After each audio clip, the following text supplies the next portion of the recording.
নেতৃবৃন্দ বলেছেন, যা বলেন আমার কাছে কিছু অবাক লাগছে। এর আগে যখন আমাদের প্রার্থীদের উপর আক্রমণ চলছিল,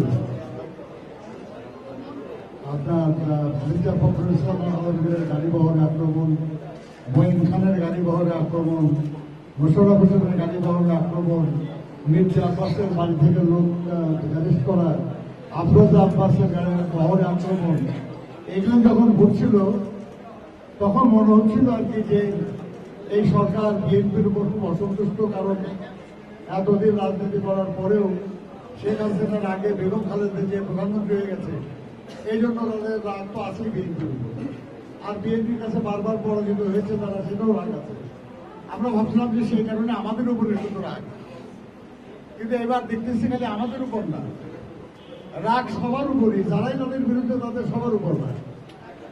তারা মুক্তিযুদ্ধের চেতনার কথা বলে। এখানে যারা বসে আছেন টাকায় দেখেন তো, এরা কি মুক্তিযুদ্ধের পক্ষের লোক না বিপক্ষের লোক?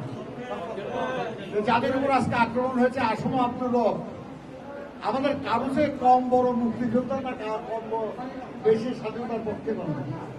ডক্টর কামাল হোসেন কম বড় স্বাধীনতার পক্ষের মানুষ না? যারা এইসব কথা বলে তারা, যারা আজকে আক্রমণ করেছে তাদের উপর, যারা আজকে তাদের উপর আক্রমণ করেছে তাদের অনেকের হয়তো মুক্তিযুদ্ধের সময় জন্ম হয়নি, কিন্তু যাদের কথা যারা করতেছে তারা কিন্তু ষড়যন্ত্র করে এই কাজটা করতেছে। তারা কেউ মুক্তিযুদ্ধ ছিল না এবং তারা মুক্তিযুদ্ধ ছিল। এখন ব্যাপারটা হচ্ছে যে মূল কথাটা কি, আমরা চিফ ইলেকশন কমিশনারকে একটু বলতে শুনলাম যে তৃতীয় শক্তিকে প্রতিহত করতে হবে। আমরা কিন্তু কেউ বলি নাই কিছু, তারা এইসব কথা বলতেছে। এবং একই পাশাপাশি গতকাল রব সাহেব একটা অনুষ্ঠানে গেছিলেন উত্তরায়, সেখানে আক্রমণ। আজকে আমাদের একটা জাতীয় দিবস, এটা আমাদের শহীদ বুদ্ধিজীবীদের প্রতি শ্রদ্ধা জানাতে যাব আমরা, সেখানে আক্রমণ করা হবে, এ তো বিশ্বাসযোগ্য না। কিন্তু এই অবিশ্বাস্য কাজগুলি সরকার বা তার দলের লোকরা কেন করছে, এটা আপনাদের বোধহয় ভালো করে চিন্তা করার ব্যাপার আছে। তারা হারতে চায় না, একটু আগে বলছিলেন আমাদের রিজাকে দিয়ে সাহেব, হারতে চায় না, নিশ্চয়ই হারতে চায় না। কারণ তারা এত খুন, এত গুম, এত দুর্নীতি, এত অনাচার, এত লুটপাট করেছে যে তারা ভয় পায় পরাজিত হতে, তারা ভয় পায়।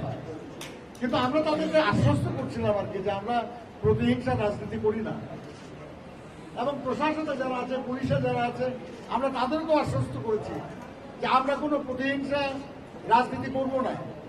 আমরা জানি যে আপনাদেরকে আপনাদের মানে সরকারের ঊর্ধ্বতন যারা আছে তারা হুকুম করে আপনাদের দিয়ে এসব কাজ করা, কিন্তু আপনারা বিবেকবান মানুষ হিসাবে সব কাজই বললেই করতে হয় না। ডক্টর কামাল হোসেনের মতো মানুষ, আসম আব্দুল হকের মতো মানুষের গায়ে হাত তোলা, এত বড় বেয়াদবি বাংলাদেশের কোন নাগরিক করতে পারে বিশ্বাস? কাজেই আমরা মনে করি যে এটা বন্ধ হওয়া লাগবে। এবং নির্বাচন কমিশন একটা ছোট জগন্নাথের মতো হয়ে আছে, কিচ্ছু বলে না। তিনি মিনমিন করে বলেন আমরা বিব্রত। আরে আপনার স্বাধীন একটা নিরপেক্ষ প্রতিষ্ঠান, আপনাদের তো বিব্রত হওয়ার কথা না, আপনাদের ক্রুদ্ধ হওয়ার কথা, অসন্তুষ্ট হওয়ার কথা এবং ব্যবস্থা নেওয়ার কথা। আপনার সেটা না নিয়ে আপনার বিব্রত বোধ করতেছেন। আপনি কি মসজিদের ইমাম নাকি? তা আপনার হাতে অন্য কোনো ক্ষমতা নাই, আপনার তো সব ক্ষমতা। কাজে আপনার ব্যবস্থা নেন। বিশেষ করে আজকের ঘটনার পর আমরা বলবো যে গত কয়েকদিনে যত অত্যাচার, যত আক্রমণের ঘটনা ঘটেছে তার প্রত্যেকটার বিরুদ্ধে বিচার করার ব্যবস্থা নেওয়ার দায়িত্ব নির্বাচন কমিশনের।